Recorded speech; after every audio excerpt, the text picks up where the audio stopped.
God, man. If any of y'all were trying to secure those tickets on Ticketmaster, I hope you guys did not have as much trouble as I did. That literally took me 45 minutes of screaming, like yelling. Man, I was like, what does God have against me?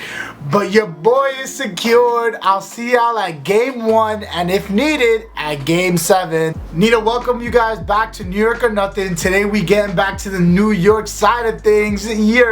Coming to talk to you guys about the matchup against the Atlanta Hawks, the first round series that the Knicks will be playing, the first playoff game that they're playing in 8 years, man. Led by Julius Randle, Tom Thibodeau, and a bunch of our ragtag team of players. Excited to explain to you guys how I feel about this matchup, maybe give you guys some predictions, tell you guys what I think the Knicks need to do in order to win this series, and what the Knicks need to watch out for from the Hawks in terms of their offensive prowess. Let's dive right into it. The Knicks and the Hawks have matched up 3 times during the season, of which the Knicks won all 3 matchups, and I know a lot of Knicks fans remember and hear that and get super excited thinking this is going to be a cakewalk of a series against the Hawks, but I regret to inform you that team is really nice. So if you guys think our 3-point shooting is really good, the Hawks are another team with deadly 3-point shooters, but also a really good point guard to help set those guys up and get them good open looks. The Hawks team in general is not a team to be like reckoned with. I would say they have the offensive talent to keep up with almost any other team in the league. You remember what they did against the Suns, going off for so many points. They're a really hard team to guard, but luckily the Knicks have the top 4 defense in the NBA. It's just going to be a very even matchup altogether. Since the Hawks and the Knicks are tied at 4th and 5th, I really see it ending up to be a grinding out series. Most of the games are going to be determined by less than 5 points, and whoever wins the home games are initially going to just like take over the series. I think the Knicks will be able to secure their home games, and so will the Hawks. That's a huge reason I think it might go to a game 7. If you guys didn't know, an interesting tidbit, the Knicks and Hawks have the same record altogether. They also have the same record at home, the same record away, and the same record in overtime. So these teams are literally looking into the mirror. Another interesting fact, they both have up-and-coming stars who are the Eastern Conference Players of the Month in 2 different months. Julius Randle going off earlier in the year, and Trae Young getting that accolade as well. It could go either way, man. Both of the teams have a lot of young players, but a good mix of veteran players. The Atlanta Hawks having Lou Will with some playoff experience, Clint Capella, Gallinari, and the Knicks having some players as well in Derrick Rose, Taj Gibson, Nerlens Noel, Reggie Bullock might have seen a series, Alec Burks. So both sides don't necessarily have a particular advantage when it comes to experience or inexperience. Let's get a little bit into the stats for both of our Eastern Conference Players of the Month. This is going to be the key matchup, not in terms of Randle versus Trae Young, more in terms of All-Star versus All-Star. Trae Young going for about 24.7 points and 12 assists in the matchups against the Knicks. Wow. He was really getting everything he wanted in terms of passing the ball out to his teammates. Trae moving in, moving out with the pass to Collins, and John bullseye. I'm going to go over some footage with you guys showing the pick and roll and how deadly it is.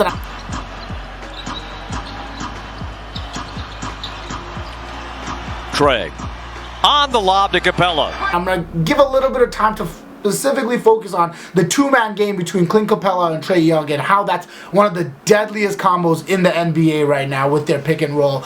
He didn't really shoot that well from downtown, scoring about 21.4% from there, but he was looking a little bit better from field goal. But I'm not going to focus too much on those percentages because Trae Young is a high volume shooter, so him taking a lot of shots against the Knicks would have brought those percentages down. I'm much more worried about how he can get others involved because the Hawks have a lot of great shooters. If you guys want to hear about their 3-point shooting, Tony Snell's shooting at over 50%, Lou Will shooting at about 44, Bogey shooting at 43, and you got Gallo going for another 40%. And although the statistics don't show it, Trae Young and DeAndre Hunter are early second quarter. Rose trying to stay with Trae Young. He's done a good job on him so far. Young finds a little spot. 3-pointer's good.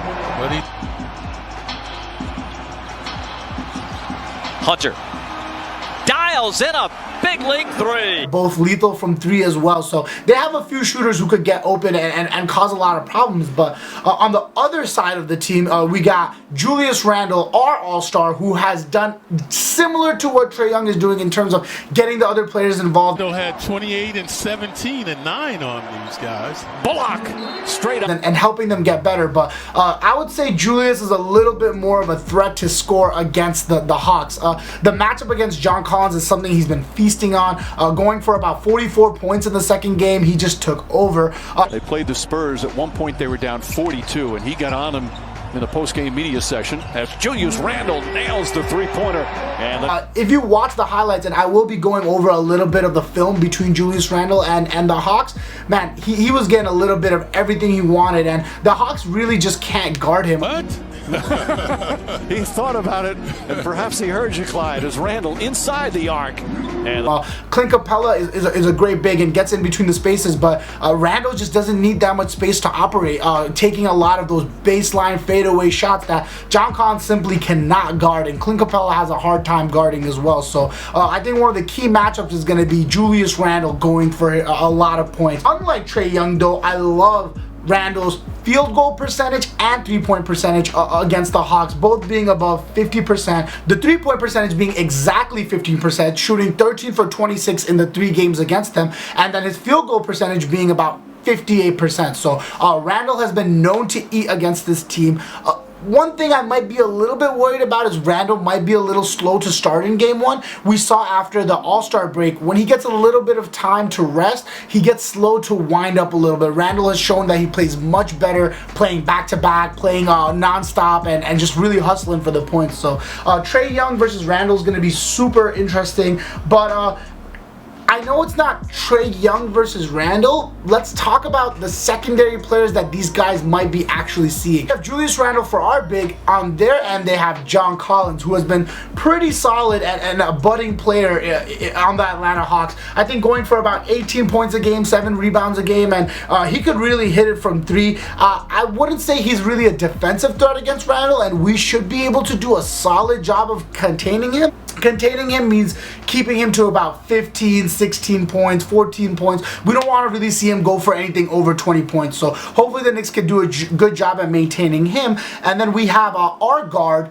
RJ Barrett. Now, he might not be a point guard who matches up directly against Trae Young, but being a guard, you'll see him, often switch on and help out with Trae Young. But even the Hawks guard switching on to him, love the matchup. RJ has shown that he can eat from every part of the floor against the Hawks. I will be going into some film about that with you guys and show you guys how I feel about RJ, but he was getting it done with the slams. Knicks are up by 8 and looking for more. RJ Barrett with a jam timeout. He was getting it done with some just like floaters. At Indiana 2 nights ago. This is RJ Barrett pumping it. Rim work, and then he was also getting it done from 3, spraying it around. So really excited to see what we could get from RJ in terms of the second guy to Randle. He should be playing kind of well, I would say, against this matchup with the Hawks, because their defense isn't necessarily good. And I think besides Randle, a key factor to winning the series against the Hawks would be RJ playing really well from within the arc. Once he gets percolating from within the arc, other teammates get opened up, such as Randle, and it opens up more shots for RJ from around the 3 too, because he becomes a threat from all over the place. So really want to see what happens there. In terms of what RJ should do if he's not seeing it from the arc, I really hope that Tibbs can adjust in game plan.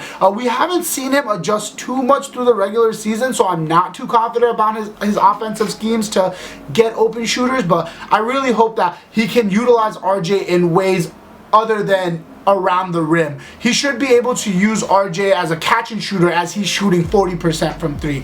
I was giving you guys some stats about the Hawks and how they've been shooting really well from 3, but our very own Knicks players have been shooting phenomenal from 3. Our highest 3-point percentage shooter is Frank Ntilikina with 47%. He doesn't have as many attempts as the rest of the guys, but it's still a respectable 47% where he could get a 3-pointer off, and that's exactly what we need. Exactly why I want to see him play more minutes than Peyton. Ayton.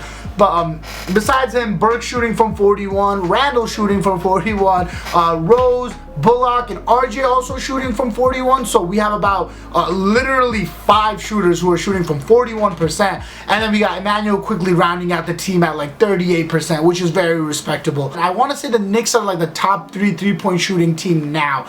They've really come along in the season with that, and I'm really excited to see how that translates into the playoffs. A huge reason I'm also worried about this matchup against the Hawks is because the Knicks have had the benefit of beating them 3 times this year. I'm a little bit worried about how many more times they could beat them in the postseason. Now, the postseason altogether is a different animal, and I like the Knicks odds in general. Obviously, I'm picking them to win the series, but it's tough to see a team about 7 times. The only reason I'd say this matchup is very even is because just as good as the Hawks are on offense, the Knicks are on defense.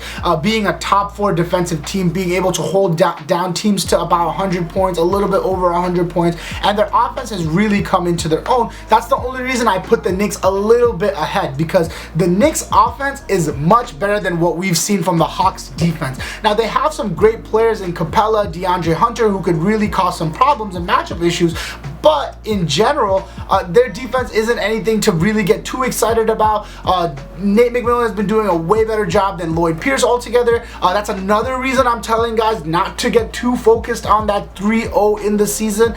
2 of those games we beat them were against Lloyd Pierce, a horrible coach, and that one game that we had in the 3rd game against Nate McMillan and Trae Young, they were setting some really good offensive sets, really killing us with the pick and roll. Trae Young only playing the first 2 quarters and a little bit of the 3rd, but still torching us, but we adjusted and won the game. I want to get into some of the keys to winning this matchup. I would say the first one is containing Trae Young. Now, we might have a little bit of an issue with that because our guards aren't too great on defense. Of back-to-backs. Knicks beating Charlotte last night. Atlanta beating Orlando in Atlanta last night. Young gets away from Payton, flips it up his first shot. Derrick Rose, Elfrid Payton often have trouble getting over the screen of Clint Capella or even John Collins, and you notice that Trae Young gets around everywhere, gets a little bit of whatever he wants. Capella doing a good job harassing penetrators. Young, another floater, and rattles it in. So I'm worried about Trae with the pick and pop and the pick and roll. You'll notice that as soon as he gets a pick, he's pretty smart about what's the next move. He knows how to read defenses and see that, oh, is this a lob threat? Should I be going up for Clint Capella? Blow for the Knicks. Young inside to Capella, and Capella count it and the foul. Should I spray it out to one of our open shooters, or should I take a shot myself? 20 for RJ. Trae floats it home. That makes Trae Young such a hard player to guard, and I could easily see him going for more than 40 points in one of the games in the series, just as I could see Randle going for more than 40 points in one of the series. Just like the Knicks don't really have someone to guard Trae Young at a high level, I wouldn't say the Hawks really have anyone to guard Randle like that. I'm going to show you guys in the footage, but a lot of the times they're sending 2-3 players at Randle. Inbound to Randle. Randle's got to put it up. Baseline jumper. Got it! Oh. Julius Randle now. He's still shooting over them, rising above them, and getting some really nice shots. Another key is just Randle going off, doing his thing, getting buckets when we need them, and rising above the defenders on the Hawks team. He's been able to feast, so hopefully he can continue that trajectory and just take these games a little bit personally against the Hawks. Tibbs' game plan is going to be the main part of winning this series. Like I said, this is going to be the keys to winning the series. Giving him a week to rest, giving him a week to plan for Trae Young and everything is going to be one of the main key factors. We have to lean into our identity of a defensive team, and when the game slows down like it does in the playoffs, we really need the Knicks to show up and show their defensive prowess and their defensive grit, how they have to grind out games. Like I said earlier, the adjustments that Tibbs has in terms of offensive schemes is going to be a huge deciding factor in this series. If he doesn't adjust in terms of taking Elfrid Payton out when he's playing poorly, I think that might cost us a game. If he doesn't adjust with RJ taking some better looks and better shots instead of forcing it around the rim, that might cause us a problem. A lot of ISO scoring from Randle might be a little bit of a problem too. One of the major keys I think the Knicks have towards winning this series is the home court advantage. Securing the advantage in the end of the season was very key for the Knicks, their first playoff series in so long, and Knicks fans are going crazy, so both being very inexperienced teams, first times in the playoffs, I think we might see the Hawks get a little bit shaken up, because this year we've played without fans for a majority of the game. So seeing the MSG crowd go wild, go nuts, it might intimidate the Hawks a little bit. So we might get a little bit of an advantage with the first few games. Let's talk a little bit about what we gotta watch out for. First thing I'm gonna say is Trae Young. He's gonna be a threat from everywhere, like I told you guys, and like I'm gonna show you guys. He's gonna be a pick and pop, pick and roll, pick and everything type of threat. He could score on you with the three. He could score on you with floaters, layups, get others involved from the three, get others involved from with cuts and whatnot. So Trae Young's gonna be a threat from everywhere. Neutralizing him is gonna be a little tough, but we're gonna need to see the whole defense step up. It's not gonna be any one player guarding Trae Young. It's gonna be a defensive effort. Someone else we need to watch out for is Bogey. He can get people involved in the game, get them open shots while still being a deadly threat from three. Bogdanovich trying to get free. Nobody coming to the ball. Bogdanovich three-pointer. It's good with 6. We saw that in the last game against the Hawks. Once Trae Young went out, Bogey took over the game and started making some really difficult shots against even Randle. Bogdanovich manipulating in the paint with the swish. Bogdanovich again, 12 points for Bogdanovich, and the lead is cut to 3. Knicks back up by 5. Got to take away the right hand of Bogdanovich. Again, he gets in the paint. And again scores Bogdanovich. And if he starts percolating, if him and Gallo start getting really hot from 3, that's going to be a huge issue from us, because even though we're a good team against the three-pointer, if they start getting hot, you can't really stop a team once they start getting hot. I really want Knicks fans to know this is not going to be an easy series by any means. A lot of the odds came out to show the Knicks as the underdogs at first by only a few points, and then it switches back to Atlanta being the underdogs, and I feel like we're going to see a lot of that in between. So if you guys see a bet that you like or a spread that you like, I suggest you guys lock into it quickly, because it's going to keep fluctuating, especially if some players go out. That was going to be another key that I was going to mention in terms of how the Knicks are doing versus the Hawks. Both of us have the threat of facing injuries, because we do have some veteran players and have been riddled with injuries all year, with Derrick Rose, with Alec Burks.